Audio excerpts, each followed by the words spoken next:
Checkpoints is presented by pharmaceutical company GM Pharma.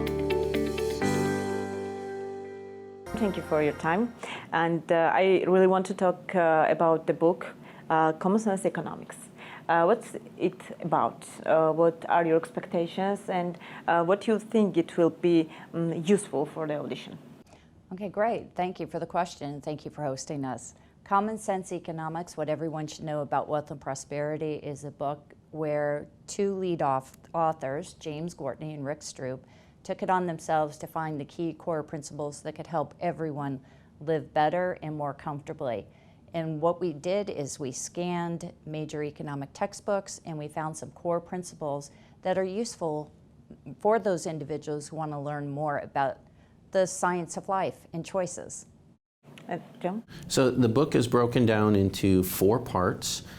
We start with part 1, which is just the core economic principles. We identify 12 key elements, as we call them, and it's just the common sense approach to everyday life. Incentives matter, and how to make choices better. Then we take those 12 principles and we apply them to a country setting, and we try to answer basic questions. Why do some countries grow faster and prosper, and why do some others not grow as fast or even go down with their income? And then we take the third part, the first part, and we apply it to the role of government, and we understand how market participants make decisions and the differences in how the political process and politicians and collective decision making is different. And then the last part is about personal finance. So once you have some basic economics, then we apply the same 12 elements to personal finance and help our readers understand how to build wealth. So it will be practically useful for everyone. Yes, very practical, everyday decisions. I know you are working with the school students also. Yes. Could you tell me how important is economic education and how they can use it, or what is your feedback from them? Well, the feedback has been overwhelmingly positive, and it gives them an idea of how they can use common sense to make not only their lives better, but bring a lot of people in with them. And also, they challenged us to expand what we're doing. And so when we go back to the United States, we are going to be inspired by your students, as well as your teachers, to go in a different direction and make it more useful for the people and the citizens of Georgia. What was the main message you took from children, from pupils or school students? I don't know. The main message was students told us that it opened their eyes to a new way of seeing the world, a new way of making decisions, a new way of understanding the world around them. One student told us it was life-changing, and that is very humbling when somebody reads your book and they say it was life-changing. That might be a little extreme, but students told us it was just a great way to understand the world around them in a better way than what they had before the book. And that's what I loved. As far as I know, the book has also a teacher toolkit. Yes. What could you say about this, or how useful it will be for the teachers, or what are your expectations? Yeah, so our 2 local partners is the Economic Fundamentals Initiative, directed by Randy Feiler, and he has gone to great lengths to secure funding, to translate the book and translate lots of material. We have videos, we have other writings that have been translated into local languages. In this region of the world, he's translated into 10 different languages. Our local partner, Levin, with Georgia Economic Literacy. It's already translated in Georgia? It's already translated into Georgian. It's a free download on the website, so you don't have to be a teacher, you don't have to be a student. You can be anybody who's wanting to know more about economics and personal finance. Go to the website, you can download the book for free instantly and start reading right away. You can watch the videos.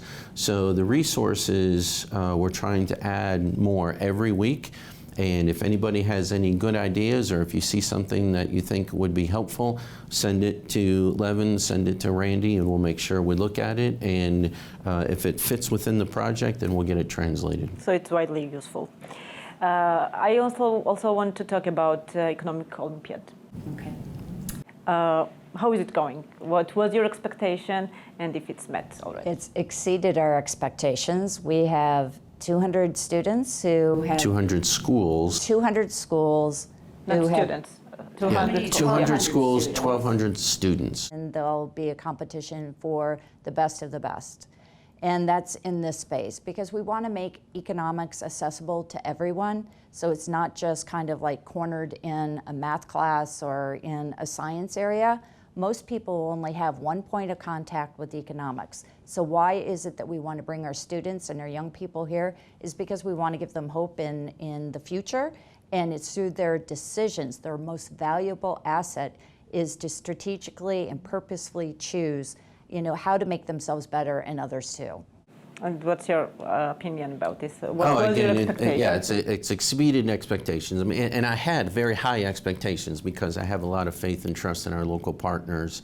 And we knew that they were recruiting students and teachers all over the country. This is not just Tbilisi. This is all over the country of Georgia that this is happening. So again, 200 schools, 1,200 students, diversified from around different schools all around the country. We want to make sure we thank the Bank of Georgia and Economic Fundamentals Initiative for putting together the funding to make all this happen. We couldn't do it without our local partners and without some funding sources.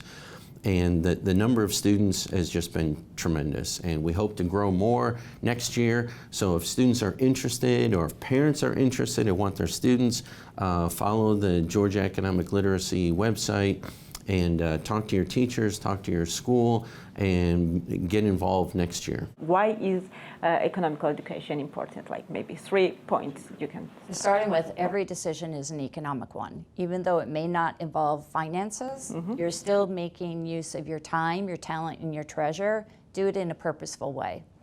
Common sense economics in the approach that is being taken here is stripped of the heavy jargon, and it's just based on common sense. And since the decisions we make today have future consequences, it makes sense to invest in our youth because they are going to be our doctors, our teachers, our plumbers, and those people who take care of us in our old age. So we want to live comfortably. Okay, what are your points? For me, it's about just better understanding the world around you. If you understand incentives matter and understand how other people are making decisions, it will make you a better manager in life. If you are going to be a company manager, if you're going to run a business, understanding how people make decisions is going to help you be more effective. And then, of course, very personally, making yourself better, whether it's in business or in your personal life, understanding the economic world around you. And then I love the personal finance part of it because everybody needs to make good personal finance decisions. We want people building wealth, not building debt. We want people making good decisions for the long term, not just the short term, not just speculation, but true investing, which is a long-term type of mentality. So understanding the world around you today and also making good decisions for the world around you 20 or 30 years from now is what we want students to remember. What is general picture? How economic market has changed during the years? Well, generally, I'm very optimistic about the future. I think the world we live in today is just so incredible. Just the fast pace that we can communicate. I have my cell phone with me, and I can communicate with my daughters instantly back in the United States. We get news very quickly today. But in more of the economics, I think seeing a more connected world, the fact that I can go to a street vendor in Tbilisi and buy some fruit and pay with my credit card, and that person get paid instantly, I can get my goods and services. To me, it's just a wonderful time to be alive and to see the world unfolding. I know there's a lot of concern about AI and other things, but I think overall that's going to be more helpful than it is harmful. And I agree. The integrated path is the strategic one. You can walk through the streets of Tbilisi and you see the mix of the tradition, the historic, with the ultra-modern. And it's a combination of forces that give us opportunities in the future that are unimagined today. So though we get caught up in AI and cryptocurrencies and digital technologies and such, it's important to be mindful of the past because it brought us to where we are in the present, but it's also going to shape opportunities for the future. Thank you. Thank you for your time. Thank you for your answers, and thank you for your work. So wish you good luck, and maybe we will see you soon again here in Georgia. I hope so. Please stay in touch with us at the website. The Checkpoints is presented by pharmaceutical company GM Pharma.